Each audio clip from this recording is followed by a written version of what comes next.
Liverpool believe they can pip Real Madrid, Manchester United, Manchester City, and Chelsea to the signing of Jude Bellingham, if they secure Champions League football next season. Elsewhere, Chelsea could turn to Frenkie de Jong. Manchester United enter contract talks with Diogo Dalot, and Real Madrid are ready to rival Tottenham Hotspur in their pursuit of Mauricio Pochettino. Paris Saint-Germain were knocked out of the Champions League at the last 16 stage for the second year in a row after losing 3-0 on aggregate to Bayern Munich. Erik Choupo-Moting and Serge Gnabry scored the goals in the second leg as Bayern booked their place in the quarterfinals, while Lionel Messi and Kylian Mbappe are out of European competition this season. Bruno Fernandes attracted criticism for appearing to shove the referee's assistant, showing frustration and seemingly questioning the substitution of Marcus Rashford during Manchester United's 7-0 defeat by Liverpool at Anfield on Sunday, for which he was captain. Despite calls for him to lose the armband, manager Erik Ten Hag stepped up to defend the midfielder. Tottenham were unable to overcome a 1-0 deficit from the first leg against AC Milan in their Champions League round of 16 second-leg match on Wednesday night in North London. A goalless draw saw Antonio Conte's men suffer another cup exit. But speaking after the match, the Italian was measured with his thoughts while admitting his players could perform better. Paris Saint-Germain limply exited the Champions League to Bayern Munich, and their display was met with criticism by BT Sport's Joe Cole and Owen Hargreaves. Lionel Messi and Kylian Mbappe barely had a sight of goal between them, as a clinical Bayern side showed all their collective prowess.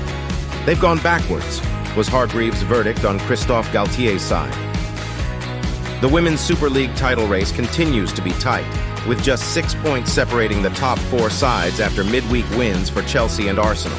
Chelsea beat Brighton to move a point behind leaders Manchester United, who they face on Sunday, while Arsenal are 6 points back after beating Liverpool. Both Chelsea and Arsenal have a game in hand on Manchester United. Following a historic 7-0 hammering at the hands of arch-rivals Liverpool in their last Premier League match, Manchester United forward Marcus Rashford has dismissed claims that the players gave up in the second half as they conceded 6 second-half goals at Anfield. "We were trying to get a grip of the game," he said. "I don't think we were in agreement on what to do." Tottenham's hopes of progressing to the Champions League quarter-finals were ended by AC Milan after a 1-0 aggregate defeat.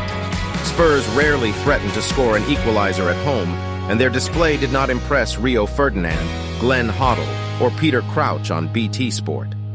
Ferdinand also wondered what the result might mean for Harry Kane's future at Spurs. Tottenham were knocked out of the Champions League after a 1-0 aggregate defeat to AC Milan in their last 16 encounter. It capped a tough week for Spurs, who crashed out of the FA Cup to second-tier Sheffield United and saw their top 4 hopes hit by defeat to Wolves. Meanwhile, Antonio Conte has come in for criticism for his conservative approach against Milan. Tottenham suffered another cup exit when they lost 1-0 on aggregate against AC Milan in the Champions League first-round knockout on Wednesday night. Antonio Conte's men were unable to overhaul the first-leg deficit at the Tottenham Hotspur Stadium, and they were not helped when defender Christian Romero was sent off on 78 minutes, reducing them to 10 men.